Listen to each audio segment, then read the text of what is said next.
Hi everyone, welcome to week 3. This week is a really crucial week, and I think it'll be one that will answer a lot of your questions and a big week of learning. It's all focused around addressing learners' individual needs, which is something that you've all questioned. How do I meet all the needs of the students in my classroom? How do I get to know all of them? How do I know all of them are going to be successful? Which are great questions to consider as a teacher, and they're ones that you'll consider every year that you're a teacher. So this week's learning is going to be really crucial, and I highly encourage you to take lots of notes as you read chapter 3. It's a great chapter of learning, and I'm going to go through some of those things with you in this weekly preview video. I want to thank you all for your reflections based on your observations on your blog. Really great start for week 1. I left some feedback in the comments, so make sure you pay attention for those. Your 15 hours, make sure you're keeping track of those and having the teacher sign off on them. But those can be done at any time. If you want to get all 15 hours done in the next month, great. If you want to stretch out your hours until December, that's fine. I don't know that I would recommend that, but that's fine. Don't feel like you have to have enough hours so that you're blogging each week. I'm going to continue to give you things to look for in the classroom each week based on what we're learning, but if your observations are complete, then I will know that your reflection on your blog is complete. Make sure also that we're reflecting, not just summarizing what you saw, but the purpose of observing is to observe and see, and then think and apply, how is this either going to help me to be a more effective teacher, or is this a non-example that I don't want to happen in my classroom? And some of you have referred to those things. So continue to reflect, which means you take in information and then you think about how you could apply it within your own teaching. While you're observing this week, please pay attention for the ways that you see a teacher differentiate. You could look for how the teacher is addressing a vocabulary gap. So are you seeing any specific vocabulary instruction? You could look for co-teaching within the classroom or inclusion of IEP students. All of those things you're going to learn about as you read chapter 3. But those are 3 different things that you can pay attention for while you're observing this week and that you can reflect on. This week in your discussion, last week in week 2 in some of your discussion posts, and I encourage you to go back and look at those comments that I've made, but a lot of you were concerned with maybe not knowing the students, or that there might be some poverty issues within the classroom, which is very true, and you all have legitimate concerns about that. I think this chapter will help you to address some of those needs. Please don't be afraid of teaching in a district that's different from your own. In going to a big district, the strategies that you use to get to know kids in a small district are the same ones you're going to use to get to know kids in a big district. So all kids need our best, and they need effective teachers. So I encourage you to reach out and get some observation time as you progress through your teacher education program, obviously, and get into college, that you observe in some different districts so you can see maybe what fits you and what you like best.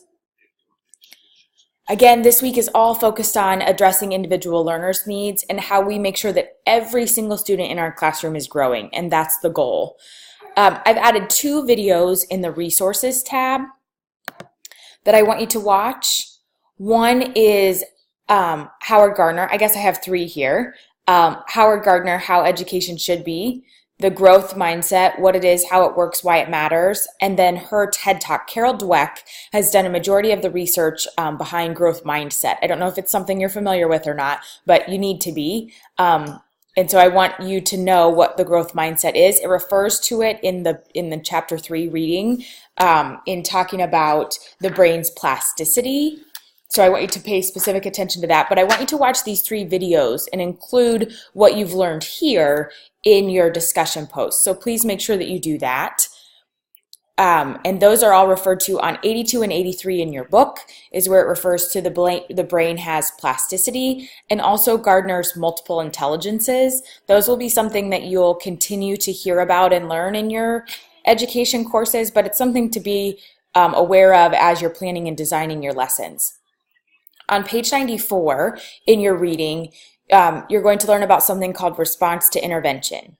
Here in Iowa, we call it MTSS, and that stands for Multi-Tiered Support System. It's the same philosophy and idea behind RTI, but you'll notice in Iowa, we tend to like to make things our own a little bit, and we tend to name them something different. So RTI and MTSS have the same idea behind them both. In Iowa, we call it MTSS. It's Multi-Tiered Support System. And that will be kind of a buzzword that you'll hear a lot as you're taking your courses, and you might even hear that as you get into classrooms.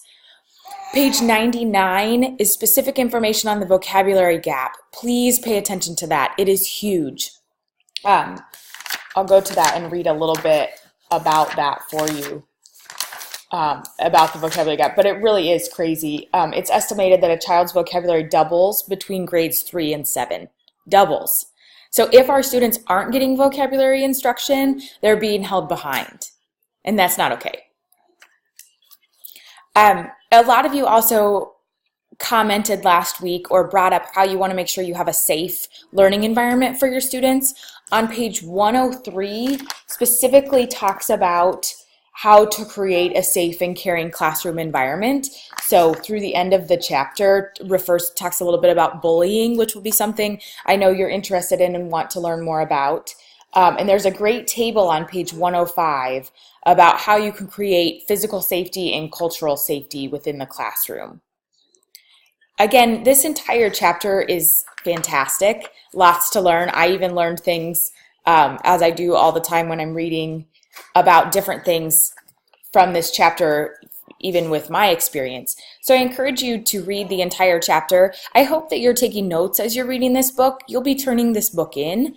So it's not something that you'll be keeping unless you purchase it, I guess, on your own, which I don't know if that's necessary or that you'll go back and refer to it. But I do hope that you're taking notes so that you can remember and process some of the ideas that you're learning and take them into your teacher education program wherever you decide to go after you leave high school, because there really are some great ideas in this textbook and ways to really jumpstart you and set you ahead of possibly other students in that teacher education program.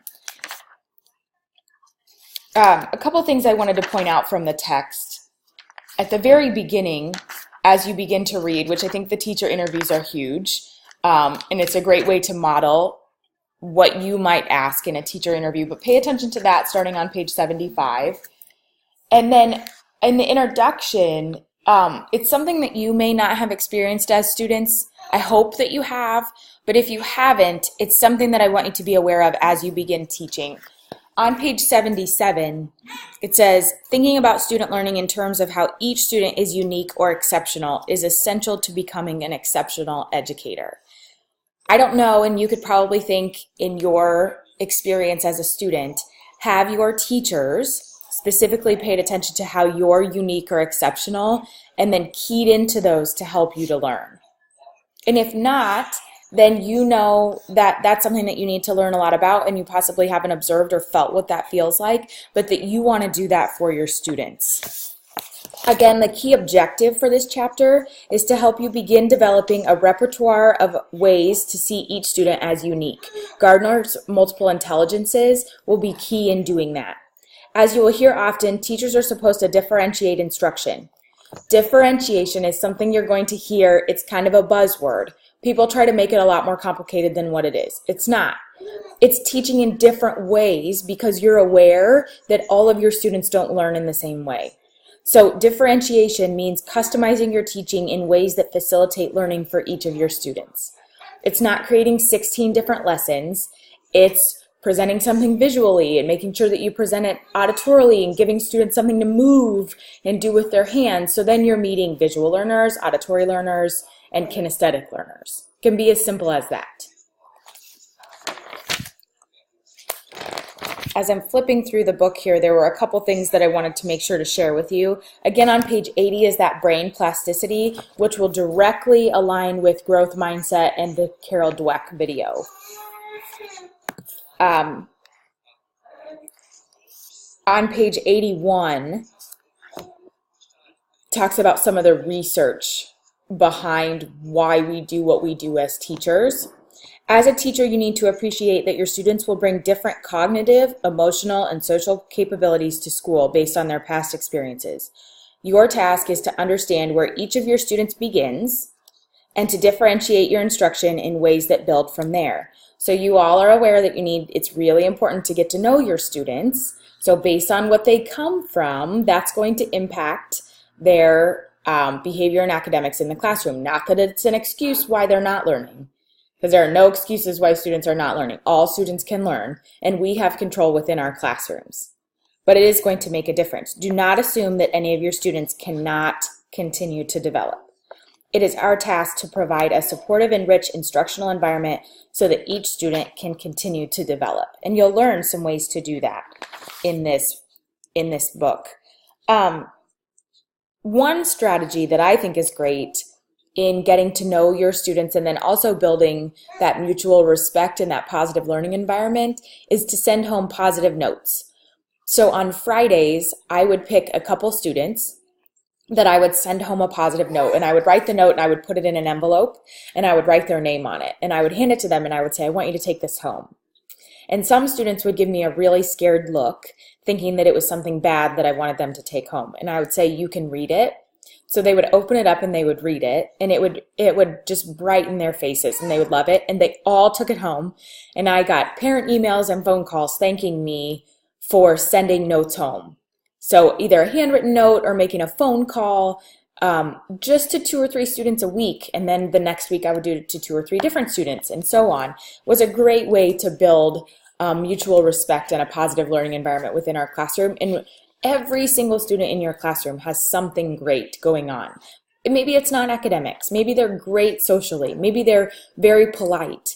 Maybe they have been practicing really hard on their math facts and they've been persevering. It doesn't always have to be just on academics. And that's what's referred to on the top of page 83 when it talks about Gardner's theory.